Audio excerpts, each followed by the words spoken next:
बिस्मिल्लाहिर्रहमानिर्रहीम। अला इन्नहुम यसनूना सुदूरहुम लियस्तख्फू मिन्हु अला हीन यस्तगशूना सियाबहुम यअलम मा युसिर्रूना व मा युअलिनून इन्नहु अलीमुम बिज़ातिस सुदूर। इन आयत जे अंदर मुफस्सिरीन इकराम ब मतलब इन जा लिखिया इन जूं ब तफसीरां ब मफ़हूम ज़िक्र कया जंहिंमां हिकु मतिलबु सहाबा इकराम जे बारे में आहे, इन जो ॿियो मतिलबु मुनाफ़िक़नि जे बारे में आहे। जेको मतिलबु ऐं तफ़सीर सहाबा इकराम जे बारे में आहे उहा इहा आहे त सहाबा इकराम जे मथां इंतिहाई हाल जो ग़लबो थी वियो ऐं सहाबा इकराम जे मथां इंतिहाई शर्म ऐं हया तारी थी वियो जो जॾहिं बि का क़ज़ा हाजत वग़ैरह कंदा हुया या पेशाब वग़ैरह कंदा हुया या उन खां अलावा जिमा वग़ैरह या मुबाशरत कंदा हुया त उन वक़्तु बि पंहिंजी ओगड़ खे न खोलींदा ऐं जेकॾहिं ज़रूरत जे तहत ओगड़ खे खोलींदा बि आहे त पंहिंजे जिस्मनि खे ॿीणो कंदा, पंहिंजे सीने खे झुकाए छॾींदा ऐं पंहिंजे कंध खे झुकाए छॾींदा। यानी उन्हनि जो मक़सदु इहो हूंदो त अलाह ताला असांखे न ॾिसे, अलाह ताला जो अदब ऐं शर्म उन जे मथां हावी थी वेंदो। त इहो जेको हाल जो ग़लबो थींदो आहे, मुफ़स्सिर फरमाए थो त इहो अक्सर सूफ़िया इकराम खे थींदो आहे ऐं सूफ़िया इकराम जे लाइ जाइज़ आहे, लेकिन सहाबा इकराम जे बारे में अलाह ताला इन ॻाल्हि खे मुनासिब न सम्झो। उनजे करे क़ुर पाक नाज़िल फरमायो त तव्हांजे करे जीअं ॿियनि खे तकलीफ़ न पहुचे। त अलाह ताला इन आयत जे अंदरि सहाबा इकराम खे सम्झायो त इहा तव्हांजी ज़रूरत आहे ऐं ज़रूरत जे वक़्तु ओगड़ खोलणु ऐं कपिड़नि खे लाहिणु इहो तव्हांजे लाइ जाइज़ आहे। अला हीन यस्तगशून सियाबम, जॾहिं तव्हां पंहिंजा कपिड़ा लाहियो, जॾहिं तव्हां क़ज़ा हाजत कयो या पेशाब वग़ैरह कयो या मुबाशरत वग़ैरह कयो त उन वक़्तु तव्हां पंहिंजी ओगड़ खे ज़ाहिर करे सघो था। मा यसरून मा युलिनून, अलाह ताला जी ज़ात उहा आहे जेका तव्हांजे ज़ाहिर खे बि ॼाणे थी ऐं जेका तव्हांजे अंदरि ऐं बातिन खे बि ॼाणे थी। इन्नहु अलीमुम बिज़ातिस सुदूर, ऐं अलाह ताला जी ज़ात उहा आहे जेका तव्हांजे सीननि जे राज़नि खे बि ॼाणे थी।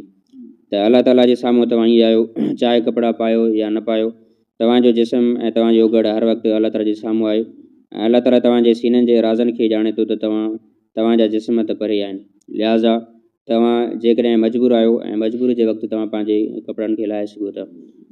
ऐं ॿियो मतिलबु इन जो मुफ़स्सिर फरमाए थो उहो मुनाफ़िक़नि जे बारे में आहे ऐं उहो बि हदीस पाक जे अंदरि मौजूदु आहे त मुनाफ़िक़ जॾहिं अल्लाह जे नबी सल्लल्लाहु अलैहि वसल्लम जी मजलिस में वेहंदा हुया त जॾहिं उन्हनि जे मतिलब जी का ॻाल्हि वग़ैरह ईंदी, का आयत वग़ैरह ईंदी त ख़ुशि थींदा, लेकिन जॾहिं का ज़िमेदारी वारी आयत ईंदी, यानी का जिहाद वारी आयत हूंदी या कंहिंसां ताउन करण वारी आयत हूंदी या कंहिंजी मदद करण जी, कंहिं ग़रीब जी मदद करण जे बारे में आयत हूंदी या उन खां अलावा जिहाद जे चंदे वग़ैरह जे बारे में आयत नाज़िल थींदी त इहा मुनाफ़िक़नि खे ॾुखी लॻंदी ऐं मुनाफ़िक़ उन वक़्तु कपिड़नि सां पंहिंजे चेहरनि खे ढकींदा हुया ऐं पंहिंजे जिस्मनि खे ॿीणो कंदा ऐं पंहिंजे पाण खे झुकाए छॾींदा त मता त जीअं अलाह जे रसूल सल्लल्लाहु अलैहि वसल्लम जी नज़र असां ते न पए।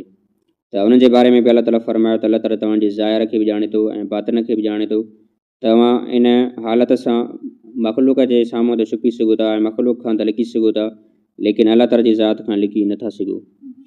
त इन आयतुनि में मालूम थियो त अलाह ताला इंसान जी हर शइ खां वाक़िफ़ु आहे ऐं अलाह ताला इंसान जी दिलनि जे राज़नि खां बि वाक़िफ़ु आहे। लिहाज़ा जेकॾहिं को माण्हू अहिड़े तरीक़े जी तरक़ीब वग़ैरह करे थो त उहो मख़लूक खां त लिकी सघे थो ऐं माण्हुनि खां त छुपी सघे थो, लेकिन अलाह ताला जी ज़ात खां लिकी ऐं छुपी नथो सघे।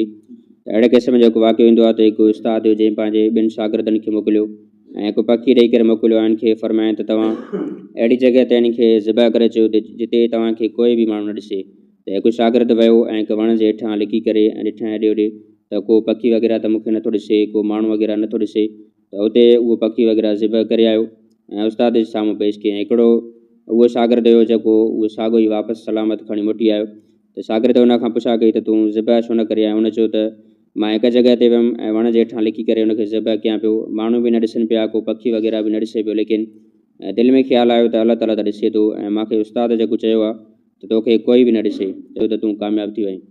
त माण्हू जिते बि हुजे ऐं जिथे बि हुजे, लिहाज़ा कोई बि गुनाह न करे। छाजे करे त उहो माण्हू मख़लूक खां त बची सघे थो, लेकिन अलाह ताला खां बची नथो सघे।